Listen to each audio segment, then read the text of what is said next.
Hey, I'm Rafa, and today I'm finally gonna do it. I'm gonna talk about the Iolite League stories and go more in depth about spoilers and whatever. Um, if you're watching it, that's great, but like, huge spoilers. Anyway, I've been kind of doing it on and off, and like, I sat down today and I went through my notes because I read a few weeks ago now. I went through the Seventh Chakra, Thousand Leaves, the False Doctrine, Shadow over Nova Prispiuk, and A Song for Pandora, which are all the Iolite League stories. I went mostly in depth with the Seventh Chakra. I know I read that book like a third time going through it and whatever, because that has the most uh, like details and specific dates, kind of. Um, like it wasn't towards like the end of the book where someone stated like that the Butterfly Island War, Butterfly Island's war ended 8 years ago, and no one says when it started. Um, but I assume it was a very quick and a very bloody war, which is quite interesting because there's a few people like they mention Finns and uh, uh like you get the feeling, but Arcade doesn't mention that the war was going on when he joined Sahasrara and the Iolite League, and he doesn't say it was dreadfully long ago. But I would assume it's only a few years, like maybe 3 or 4 years, um, when before the war ended and when he joined. Because it's a little bit vague, but anyway, um, oh, this is gonna be hard. I'm not sure if I should run through my timeline or what. I know I'll put some text docs in the description that you should open up when I go through it, just to follow with me. So so yeah, I've got like the two timelines here. I've got one timeline to do with Arcade, and the other timeline is to do with Montserrat Leonide.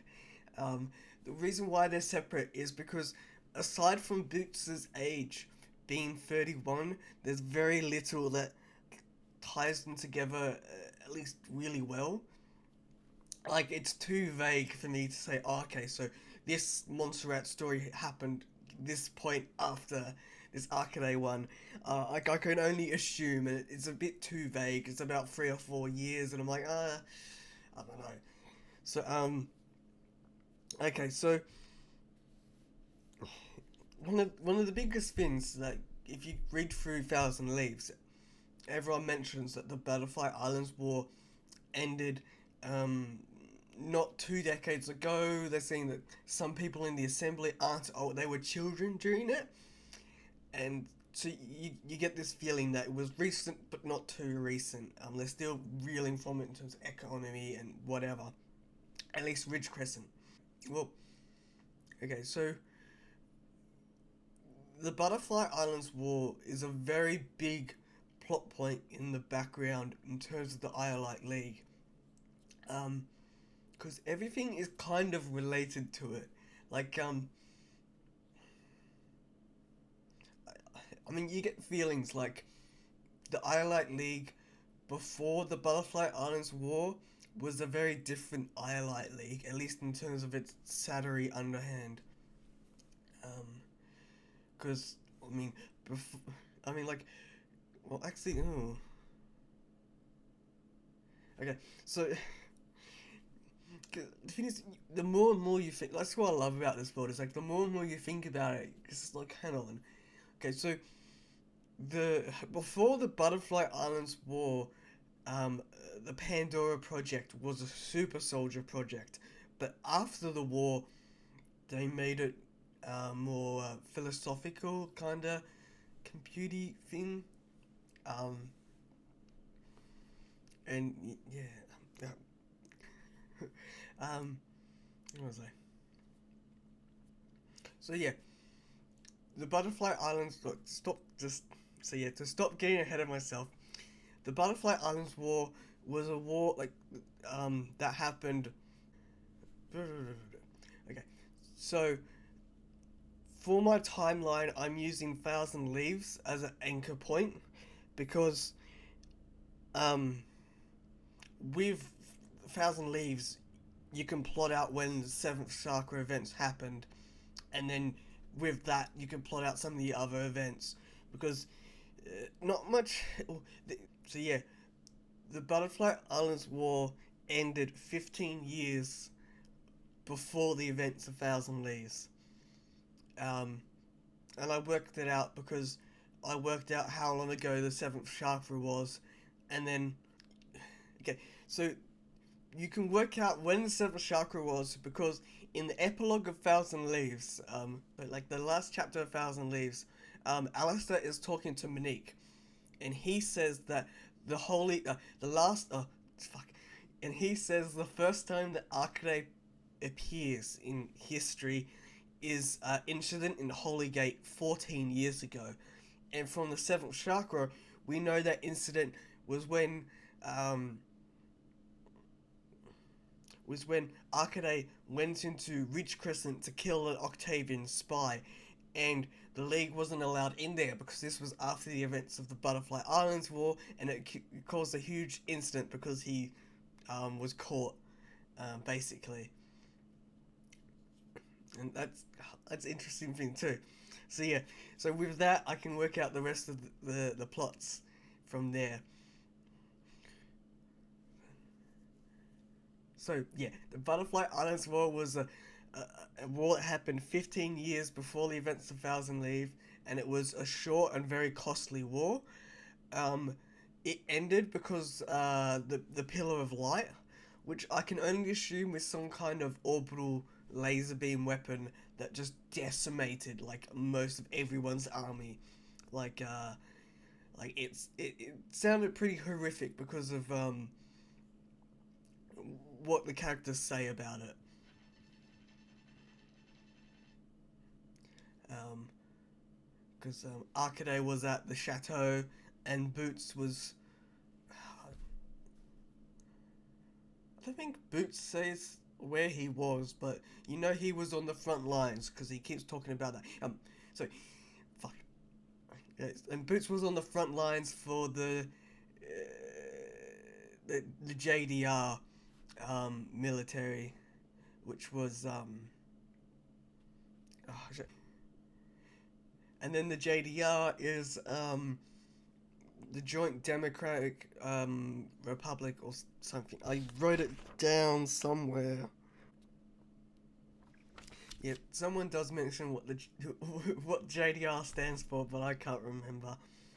And so basically, the JDR is um, Ridge Crescent. Oh, sorry, it's Ridge Crescent and Deepwater. And after the war, they fucking hate each other really, really, really badly. Um, because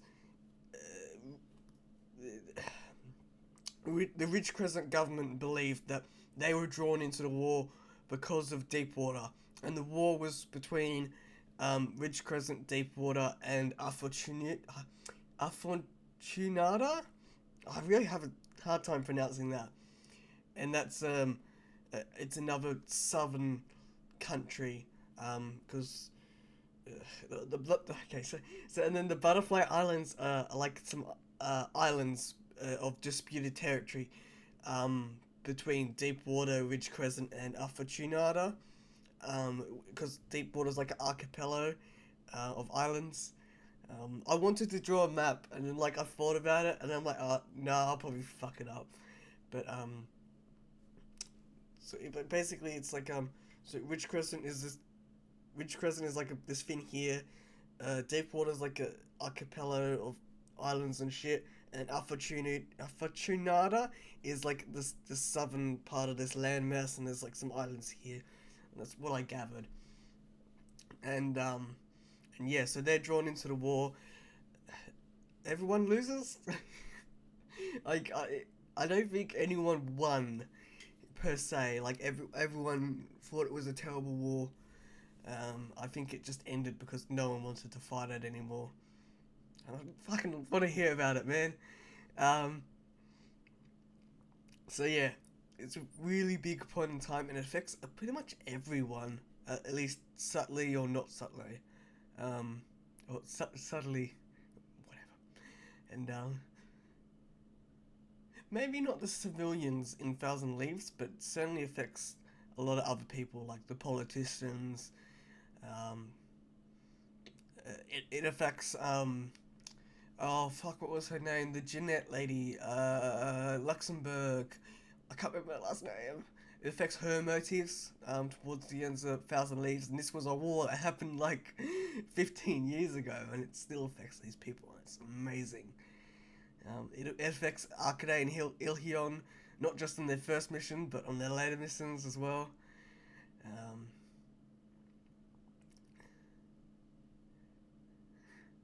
but okay, so yeah, Butterfly Islands War. Okay, and then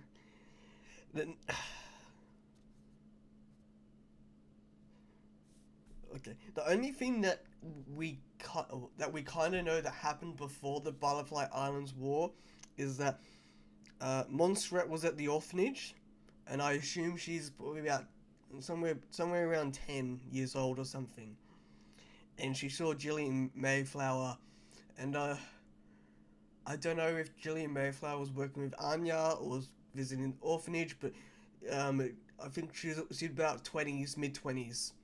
Um, and then the next thing to happen to that is the Butterfly Islands War, and then the next thing after that is the Holygate incident, and then after that is the events of Seventh Chakra, and then this is where it gets a bit confusing because there's no real hard facts, but I I assume that the events talked about in Shadows of Nova Prispiak, where um, Anya is destroyed by the Octavians because of Lars selling them out, and that happened a few years after Seventh Chakra, um, because I feel like if it did happen before the events, it would be something that they really talked about. Um, it, not in casual talking, but with the way that Arcade remembers Anya. He has all these cool stories of how like camaraderie and stuff. If it happened before that, he would have a different memory of them. He'd be like, "Oh, I remember when they were around." And then and then after that,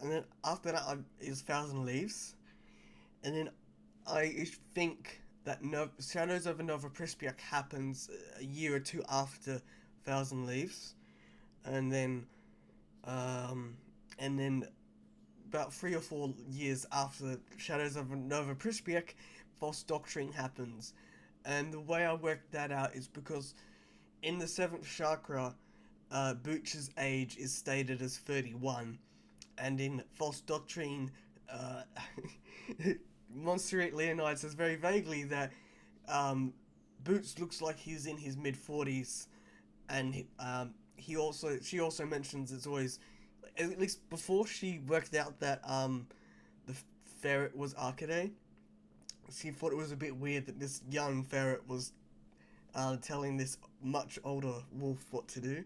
And then when she takes the mission, she works out um, who Arcade is. And another interesting thing is that she mentions that when she was with Anya, that they were given a mission to take out Ilhion, and then they had bets whether they would have to take out Arcade as well.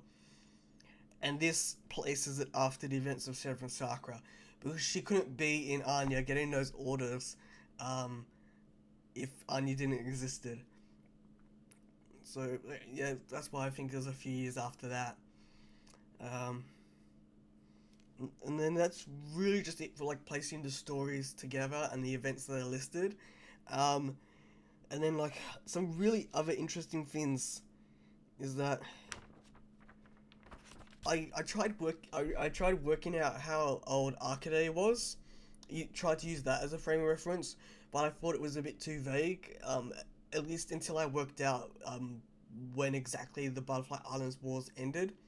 I'd like to know when it started, but no one talks about when it started. They just talk about when it ended. Um, but I figured that Arcade is probably roughly in his 50s, mid 50s. But he looks like mid 25s because he's got the anti aging gene therapy. And then I also worked out that Gillian Mayflower also has an anti aging gene therapy because she's in her mid 40s during the events of Seventh Chakra. And then in the photo with her and Rowan Gilfrith in False Doctrine, she looks the same age. So, and that's like a good like 10 to 20 years apart. So, um, yeah, that's pretty cool.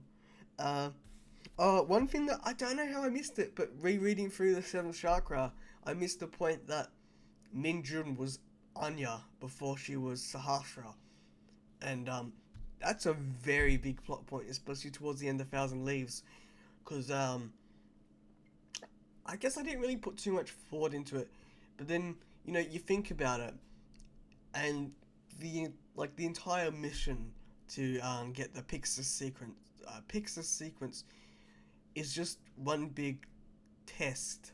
Um, like if Ilion and Arcade were told, you know, the truth, like everything, it would have been so simple. The fact that they were told nothing just made it harder. Like, even if they were just told that, because Arcade says it, if he knew that Minjun was Anya beforehand, no one would be dead. Because the fact that he didn't know that meant that he couldn't trust her, and then, I mean, granted, she fucked up talking to who was that dude? The dude with the Asian dude. Was he a red panda? Oh, Kwai, that's his name. Cause that was like a big thing. Like, why were they involved? Like, there was no reason for them to be involved. And then when you think about it, and like, it was, it was all coincidence. A lot of it was coincidence. Like, um, granted, they all shook up, and then sure, she's told she's going to Holy Gate in Ridge Crescent, where the secret culture she's part of. Um, oh fuck, I can't remember the name of it. Oh, Zhonghui. Um, which is the really cool thing is that I forgot I misremembered it. It's not at the back of the book; it's the start of the book. Is that it's a really cool concept that there's just the one language in like the world, and then Arcade hearing that there's a secret code that is like, and Minjun's like, no, no, it's like another language, and it like blows his mind, and that was pretty cool. And yeah, so yeah, so she's told to go here, and and this is like an interesting question is that the books that they had to recover in the first mission, um, it does explain Minjun's motives and a questionable thing she does at the start of the first mission. It's like, who wanted them? Like, I get the feeling that Minjun heard about them. Um, I don't know. It's really questionable. It's like, did they go on that mission because Min Jun wanted them to go on that mission? Like, were the books found out because she was looking for them for the group, or yeah, it's like lots of questions there. But but yeah, basically she's told to go to this holy gate, and she's obviously approached by Kwai's dudes, and they're like, "Oh, we heard about the books," and she's like, uh, like, she's like, "Oh, I'm busy. Like, stay away from Fan Yin." And they go to Fan Yin because they really want the books. So they're, I don't know if they know that. It's implied that she did tell them about Sahasra's secrets, kind of. Um,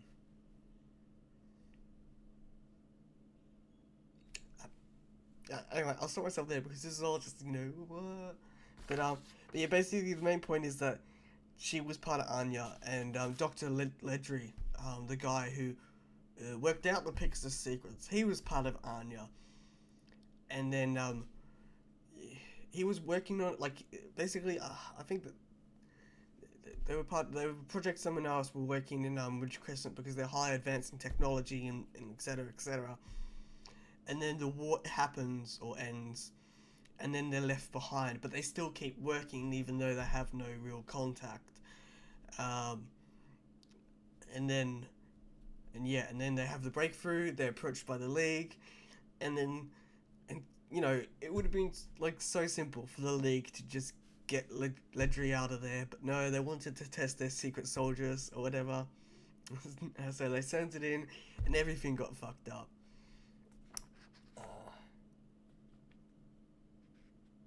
But yeah, that's an incredibly interesting point that, like, Ledry was left behind. Um, Minjun was Anya, and basically Dr. Ledry's contact in the League was Minjun, but she wasn't allowed to tell Arcade and Ilhion that she was the contact that was helping Ledry. It just complicated things so much, and just made a huge mess of a mission. And I can really see why Arcade left the Iolite League after that. Um, but yeah, after that ramble, so there's those like interesting things there with the plot. Um, I don't know. There's too much that really needs to be spoken about. Like, I'd love to have someone to talk to this about because it's just insane.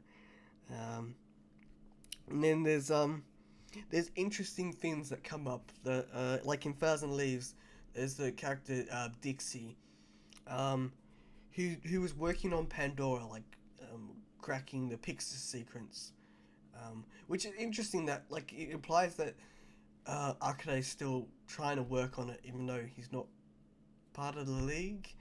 And then Dixie also knows Zhongwei, which is another really interesting thing. Like but I'm not sure how that plays into it. Um, Yeah, another interesting is there's no mention of the Iolite League like at all in Thousand Leaves. Like you'd expect something like that, considering the Iolite League is apparently thousands of years old. But that's nothing compared to was it the government of Ridge Crescent? Someone said it was several thousand years old as well, but I can't remember it.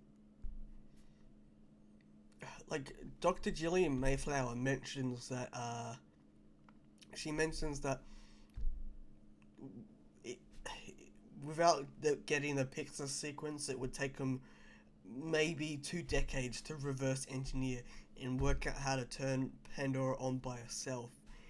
Which is interesting because if we state that as fact, and then we go from the seventh chakra, then we could maybe assume that like maybe 5 or 10 years after False Doctrine, um, Pandora is awoken, um, and then and then from there we don't know too much. Like we know in Pandora, like A Song for Pandora, which is a story about the a computer backup of Pandora's memories after her first mission, and her first real mission, and she's tasked with stealing something from uh, the Shambhala Tower, or the big tall building in Shambhala, which is interesting because that's the big tall building that Kenshin died in at the start of Seventh Chakra, and she's tasked stealing something from there.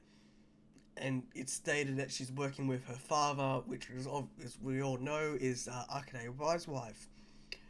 And that's kind of interesting because that would probably put him about in his 60s or 70s. Um, so he's getting pretty. I don't know if he can die of old age, but because oh fuck, did I write a note?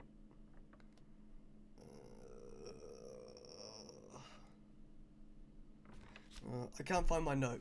But then at the end of some a song for Pandora, um,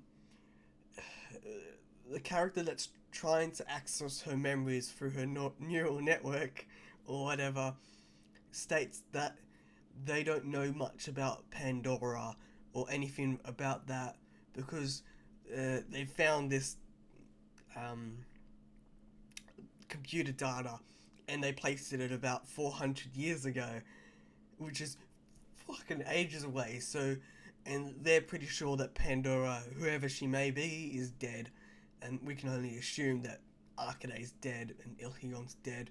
Because for the longest time, I assumed that for Pandora to be awakened, Ilhion would have to be dead because that means he came around, or Arcade Wise Wife did whatever.